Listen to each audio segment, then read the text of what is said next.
Good afternoon and welcome to the Ashburton Structured Solutions webinar. My name is Navin Lala and I'll be joined by my colleague Neil Browner, and we'll be discussing managing upside and downside risk. So I think it makes sense to begin our presentation by discussing risk. We often banter around the word risk, and in investment terms, risk really means that more things can happen than won't happen. So this means that good things can happen in terms of upside, participating in enjoying good returns, and the opposite being bad things can happen in the form of capital loss or poor returns. So as human beings, our instinct is to avoid risk, where self-preservation is a normal basic human instinct.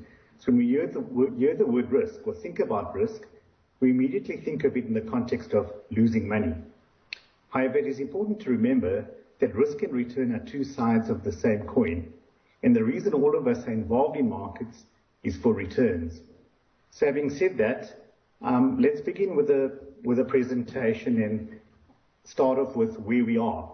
So we all know that over the past few months, we've been focused on COVID-19 from the global health perspective, where the situation remains fluid. The stats on your screen are as at Sunday, 3rd May, but I know that everybody's become a sort of pseudo-epidemiologist over late, with everyone being very on top of the cases. So I'm going to progress from that to discuss the economic impact and how this impacts the global economy and is likely to impact your investments. So this chart on the screen, if you look at the top part, we're very familiar with that flattening of the curve. So if you look at the top red curve, that is saying what would have happened if there was no policy containment, and the flattening of the blue curve is what happens when there's policies in place to contain the virus. So with that response, you find that reduces the medical crisis in terms of the strain on the healthcare facilities. However, when doing that, it worsens the economic crisis or the economic situation. So the more severe the lockdown is, the deeper the impact on an economic recession. So it's this wicked trade-off between saving the economy versus saving lives and taking care of the healthcare needs of the world. So that's important to know, that as we're in lockdown, it has lots of consequences on, as we know, and feeling in various businesses and in markets.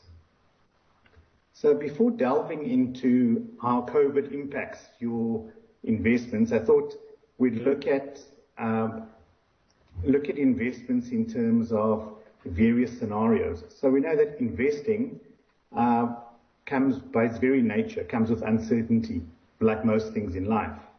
So often things may pan out differently than what we may have expected.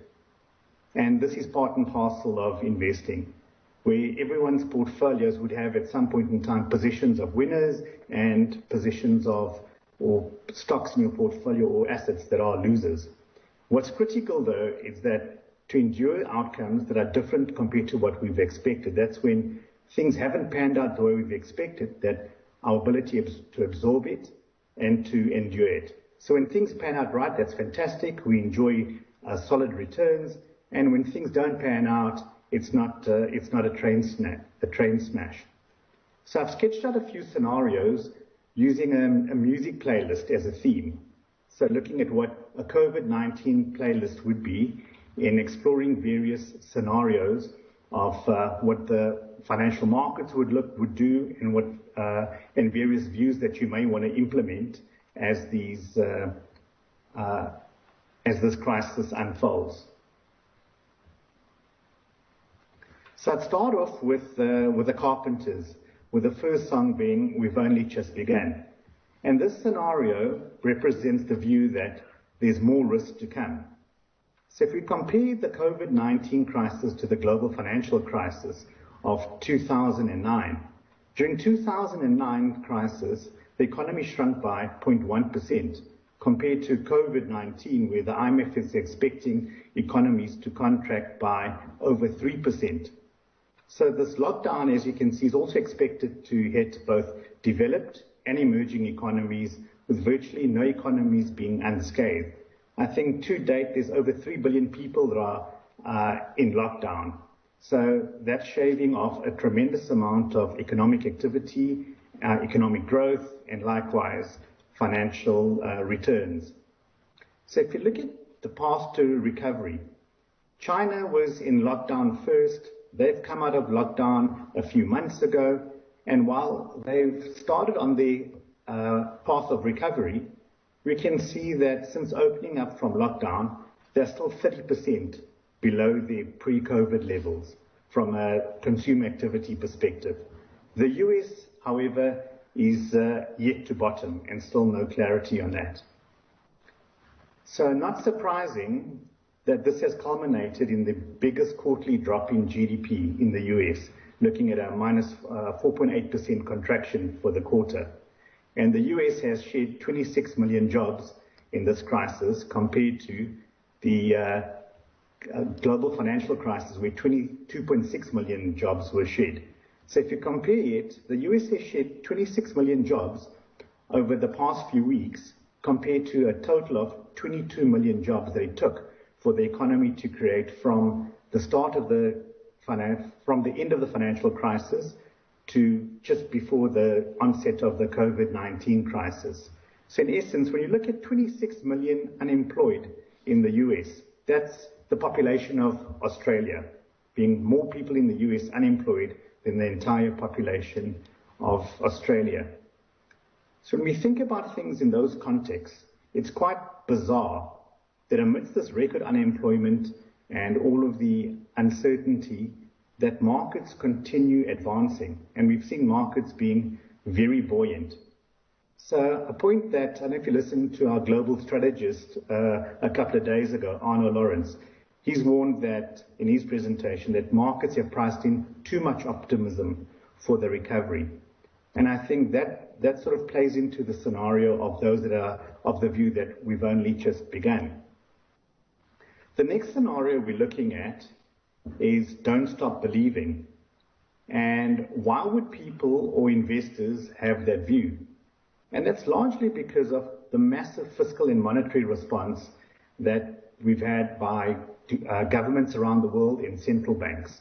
So if you look at this chart, it just shows you what the impact would have been on the economy or the severity of the recession had there been no macro measures, no fiscal or monetary response. And you can see that with a fiscal and monetary response, the severity of the recession is somewhat contained and is much better than what it would have been, or less severe than what it would have been without any response or intervention. So to date, there's been about $8 trillion in stimulus deployed around the world, with $2 trillion in the US. So to put that in context, it's said that if you were to stack up the $2 trillion of US fiscal stimulus in $1 bills, there would be 6 times higher than the International Space Station, which is about 2,500 kilometers high. So that's $1 stacked up. And the lesson from there that investors are taking, from what investors are thinking about and contrasting that to, is during the financial crisis when there was massive stimulus. And the mantra then was, don't bet against the Fed. And I think that's what's giving lots of investors confidence and keeping markets buoyant. And if you look at South Africa, us as well, being under lockdown, our economy is waiting to be reopened and to resume to whatever the new normal would be. And I think that's with us, with easing of lockdown being quite imminent, I think that's also giving more people a bit of confidence and the theme of don't stop believing. Moving on to the last scenario, and this really speaks to those folk that are bullish and think that this crisis will provide a buying opportunity of a lifetime. And that's, represented by pink, get the party started. And I think folk that are in this scenario, or people may not be in this scenario right now, but there'll be times, should markets have a big correction or big crack, it would provide investors the opportunity to consider a scenario like this.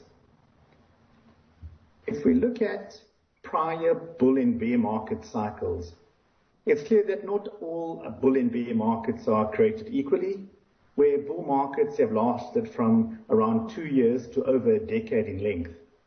The two longest cycles occurring during the past 30 years have seen markets increase multiple times over, with investors enjoying super high returns.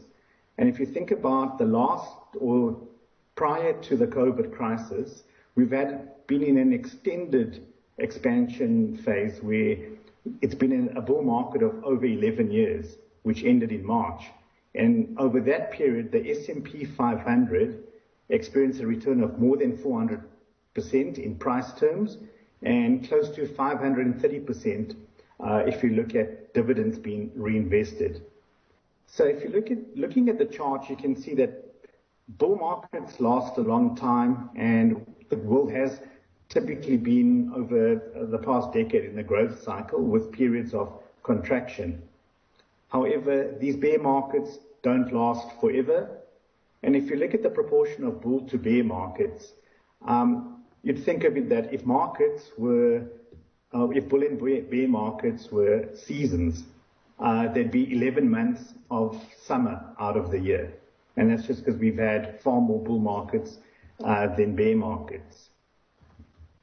Looking at this chart of examining previous equity market crashes, disclaimer is that all previous crises that we have on this chart have been financial crises. So the COVID-19 certainly is unprecedented, but it's often worth looking at history in terms of how markets have responded previously and how they have behaved. So a lot of investors in this bullish phase or this bullish scenario are looking for a situation where they'd like to buy assets prior to a correction or a crash. And that's largely because if you look at history, it indicates that oversized returns are often earned subsequent to market crashes or market corrections. So we understand that past performance is not an indicator of future performance, but history is often very informative. And I think the saying goes, the Mark Twain saying, it's history doesn't repeat itself, but it certainly does rhyme. So for those that want to take advantage of this, I think it's a good time to start thinking about it and to prepare for what actions you need to take and what's required to be able to participate in a market correction or market sell-off or post a market sell-off or correction. Another theme within or another consideration that investors that wish to take opportunities or capitalize on a market correction is that over the decades, there have been many themes which have provided super returns. And from this crisis, there will also be themes that would emerge. And if you look at the last theme that we've had would be the FANGs, the Facebook, Amazon, Apple, Netflix, Google. And, the more things change, the more things stay the same, where the COVID-19 crisis has actually further accelerated the digital economy, being the likes of the FANGs. So the big themes that we'd see continue are likely to be things like the digital transformation. And an example of that is that it took airlines about 64 years to reach 50 million users. It took Netflix 7 years. Disney Plus channel achieved this in just about under 5 months. And the recently used or downloaded app, House Party, which many people have started using of late, that's achieved 50 million users in just 1 month. So that's just giving an example of the way this digital transformation or digital economy has gotten a shot in the arm. Another scenario or theme that investors are looking at is healthcare innovation, looking at big data, AI, etc., where healthcare is certainly top of mind with this COVID crisis. And then the following theme, or the third theme, would be sustainability in the form of food supply, food security, environmental factors, climate change, and of course the social impacts being income equality, where this crisis is certainly has highlighted that income equality or the wealth inequality across countries, not just South Africa being a very severe case. But with the higher uncertainty that we have, the one thing which I think, or theme that will maintain, is that higher volatility will lead to more demand for protected investments and protected products. So having sketched out those various scenarios, those three themes, I thought it'd be useful now to look at how one would go about managing upside and downside risk according to these three scenarios. So looking at the first scenario, we've only just begun. So for those investors that have had exposure to equities or growth assets, your clients are in a situation or the dilemma where they are wondering what to do right now. So their scenarios would be, or their contemplations would be, do we sit tight and stay the course, but expect further volatility or potential loss of capital? The other choice would be sell now, reduce exposure from potential downside, but that introduces timing risk and puts them vulnerable at missing a bounce. We spoke about how high returns are often followed from deep drawdowns or followed after market crashes or market corrections. So our view is that we believe in protection. We think that provides far more certainty in terms of investment outcomes, and by protecting your portfolio allows you to stay the course with peace of mind and not having to worry about what markets are doing every day, and it allows you to participate in market upside when it does happen without having to endure any downside risk. Moving on to the second scenario, don't stop believing. This is for those folk that would have the view of seeing a scenario where the Fed comes to the party or the Fed stimulus gives market a lot of confidence and it gives the economy time to catch up with markets, in which case you wouldn't see too much of a pullback. However, as mentioned in the previous scenario, you can protect your assets and stay the course with peace of mind, or you can apply a systematic trading methodology where we could use either a constant mix strategy, which I'll explain to you in the following slide, or CPPI, which is constant proportion portfolio insurance, which is a trading strategy that allows investors to maintain an exposure to the upside potential of a growth or risky asset while providing capital protection against any downside. And that strategy certainly works very well in a trending market, be it trending up or down. So to give you a sense of how the constant mix strategy works, is that you start off with a specific proportion of or asset allocation, and as markets drift, you would rebalance back to that constant mix. So what's happening is you've got an asset allocation across multi-assets, typically risk-free or risk assets, and you're constantly reinvesting to get back to that constant mix. Why? Because in a market that's quite volatile, where it's giving this W type formation, it allows you to eke out and sweat returns so that you're always banking these returns that are achieved in assets that have outperformed, and you're trimming those back and you're adding to those assets that have underperformed. And I'll take you through how that works or how that compares to other strategies or methodologies from a risk perspective.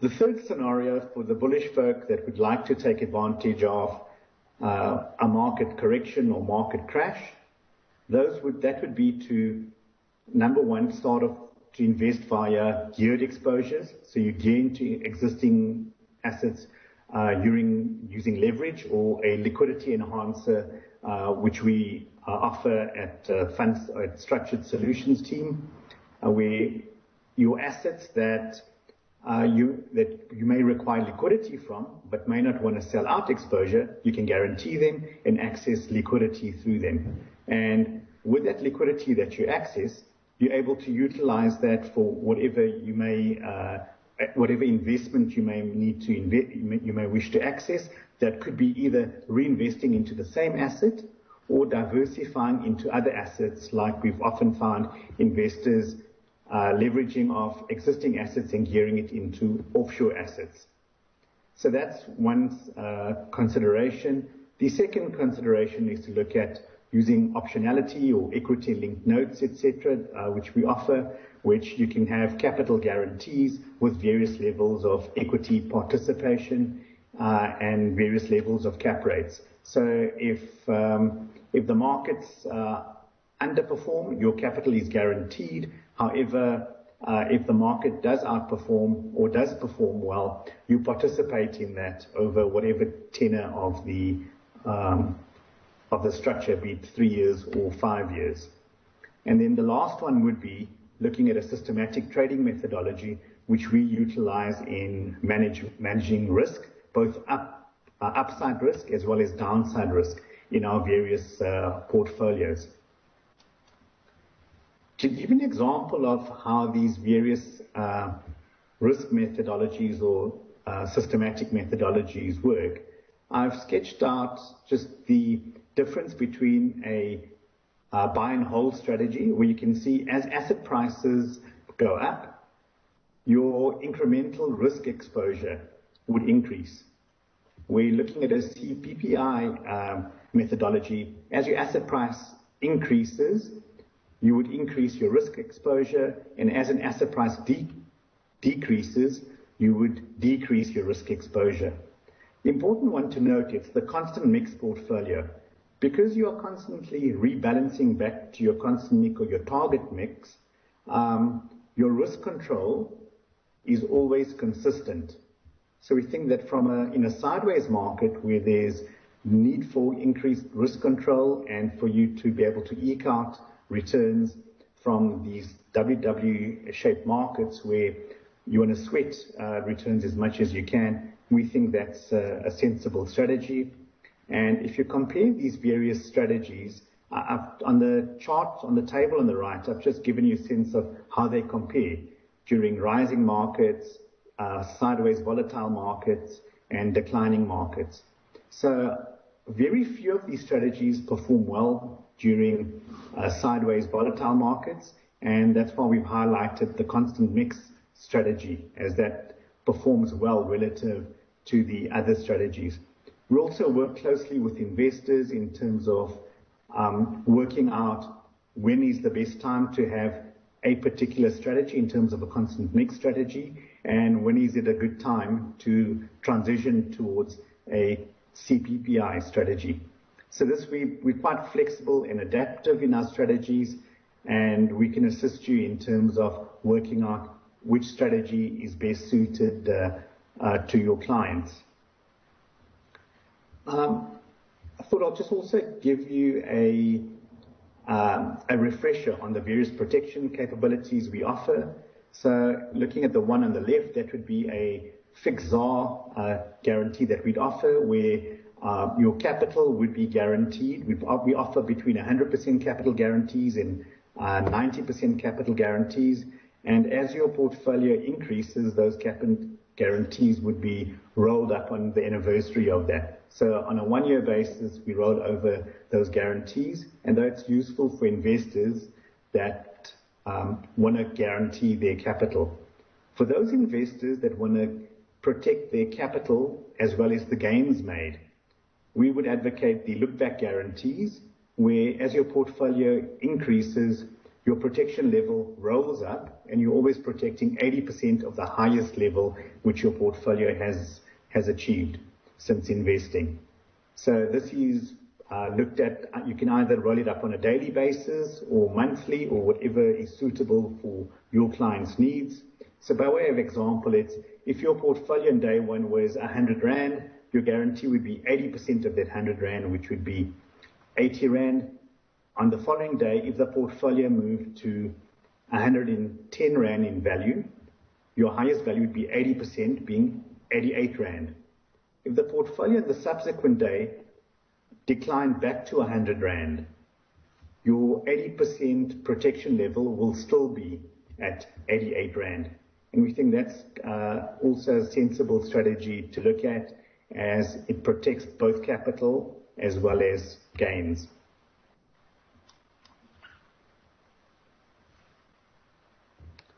I think, in the sake of time, just to move over to our portfolio positioning and where we are in terms of our products as structured solutions and how we've positioned them. So there's, at this point in time, or we've looked at the market in three phases. We've said we've got a Corona portfolio, which is a defensive portfolio that's focused on capital protection.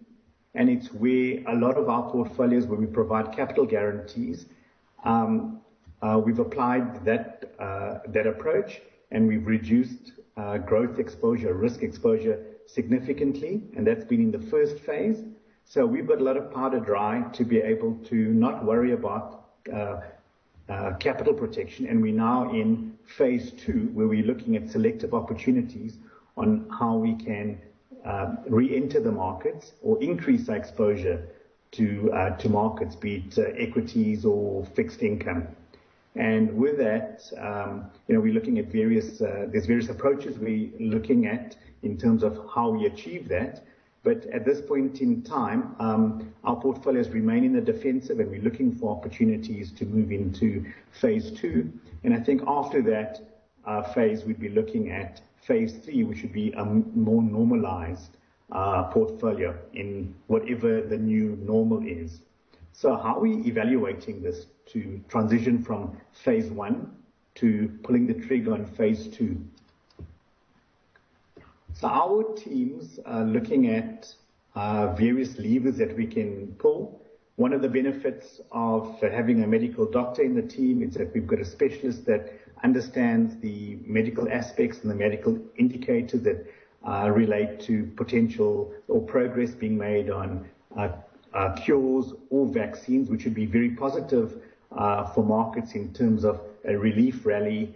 However, the economic implications of economic recession would still be prevalent as the economy finds its way to recover from COVID. So on a short to medium term basis, a cure or a vaccine would be very positive for markets, but not doing a hell of a lot for the economy, and recognizing that the market and economy can be two very different things, or are two very different things, and can behave out of tandem, as we've seen at the moment. The second lever we're looking at is our trading methodologies, where we're looking at constant mix as well as our CPPI strategies to be able to alert us to a good time from a risk perspective to re-enter markets. We are also big investors in hedge funds, which we access via hedge fund managers, and we are speaking to our hedge fund managers constantly to understand their views and how to position our portfolios. And that also provides us input into the minds of some of the best investors in the country and how they're thinking about markets, risk and return, and how to re-enter the markets or increase our risk exposure in a sensible way. And the fourth aspect is looking at macro indicators. Ashburton, as you know, is a global macro top-down house, and we've got strong macro capabilities. You've listened to Arno over the past few days talking about our various macro views, so we'd be leveraging off our global macro views at Ashburton, which leverages off the Fidelity Group we have a joint venture with, as well as the greater First Rand Group, and also looking at data from a bottom-up perspective in terms of what the bank is experiencing through their various transactions in trading. So looking at the combination of those, we think that provides us with a sensible tool set in how to re-enter market in a sensible way or to increase risk.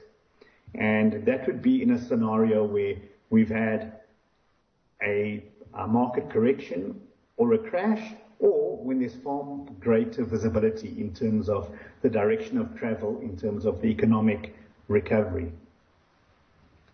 So in conclusion, I've mapped out various scenarios, and no matter what your market scenario is, we certainly would welcome to invite you to engage us, to work out what scenarios you're thinking about, or to help you with building investment payoff profiles or portfolios that are suited to whichever scenario is your view or falls in your view, or whichever scenario may be appropriate at and when the time is right for you to change your asset allocation or invest in your portfolio. I think one of the benefits or key benefits of the structured solutions business is that when you're investing in our products or through our structured note, it's that you're able to adjust assets and asset allocation as your view changes without triggering CGT, as capital gains tax events only occur when you redeem out of the note. However, while you're in the note, your assets can be adjusted and switched without any concern for that. And I think in a time of heightened uncertainty where the environment remains fluid, I think flexibility is certainly an important tool to have. And I think one needs to be able to change your mind and change your positioning as and when the environment changes. And I think that's pretty much what I'd like to end on, is to invite you to engage us on your various scenarios and how we can assist you on that. And right now, I think we should move on to questions. Thank you very much for your time and for listening, and we'd love to receive your questions. The first question is, what is the minimum size required for your protection offerings? So with that, our strategies are very flexible, and because our business is very scalable, we can provide protection on as low as minimums of 250,000 Rand, and that would provide you with these overlays, and that'll be about, on the look-back guarantees, at about 35 basis points, which I think certainly is very low if you compare to shopping around for put options or other optionalities in the market, which at this juncture is going to cost you anywhere around 6%. So I hope that answers your question. We've got two more questions. And if I go to the second question, is there a minimum term or lock-in period for protection? Well, relative to your traditional structured products where there's long-term lock-ins of 5 years or 3 years, our products are very flexible and adaptive, as I mentioned. So our lock-in periods for the look-back protection strategy, it's on call it a plug-and-play, pay-as-you-go basis. So you can turn that on and off as and when needed. So if you're concerned about markets at the moment, you can add the protective overlay, and in 3 or 4 months' time, if you feel that you no longer need it, you can remove it, and there's no cost for that. For the term-based, on the term and also on the size side, it's important to remember that it really depends on the complexity of the guarantee or downside protection required. We do have offerings that start at comparatively low minimums, the 250,000, and the term or the lock-in period for protection, there's no minimum. It does depend, especially if you want to push the guarantee levels up closer to that magical 100% buffer. There may be a term associated to it, simply because it's difficult to get. As the guarantees go higher, you need to give it a bit more time to play through, but there's no minimum as such.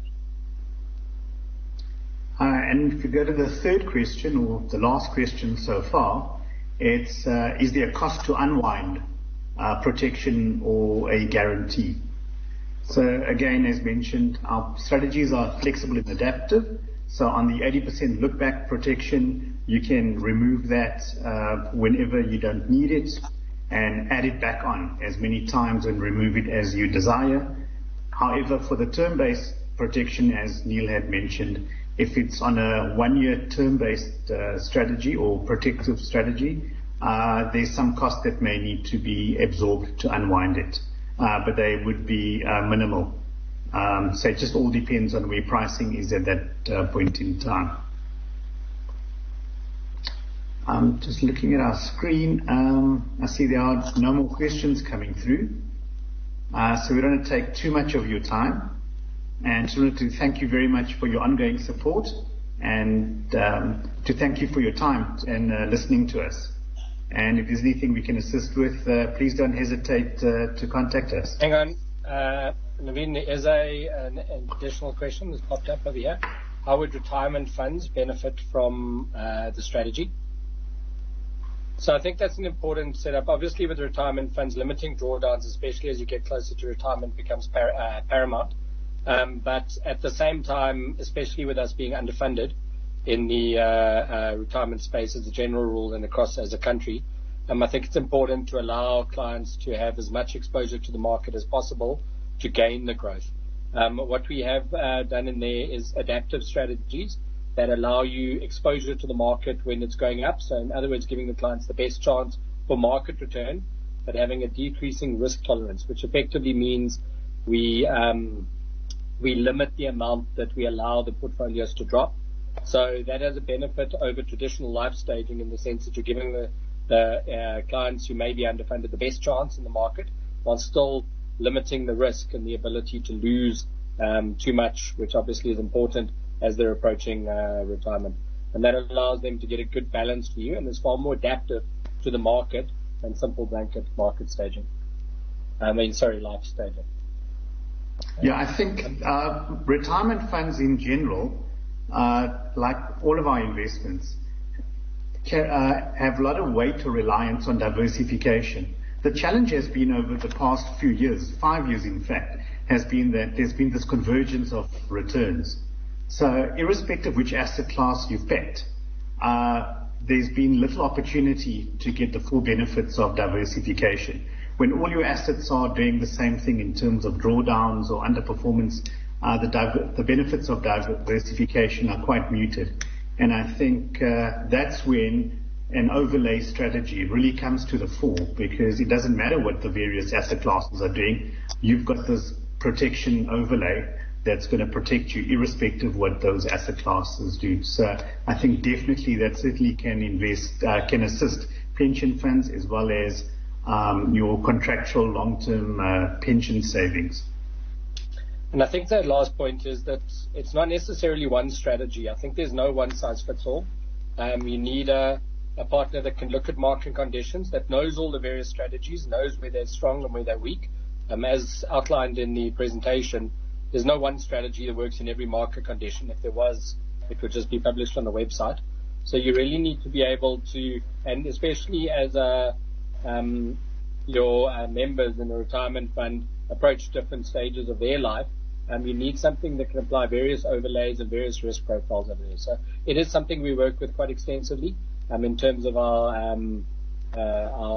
partners and our investors and our clients, in order to get the right strategy for the right and the appropriate outcome for them.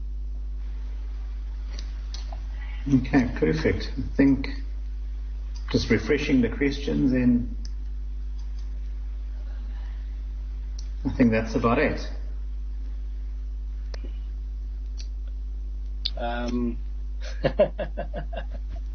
Yes, well, we'll pick up. There are some comments coming through as the questions, but thank you all for your time. I hope you found it informative. It is a complex world out there. I think there are lots of things to think on. We're definitely not saying we have the answers. What we do like to say is there are lots of tools, and it's really time to think about an expanded tool set in terms of how you approach the world. But we will, everyone be safe out there, and thank you very much for your time. Superb. Thank you very much. Take care. Bye.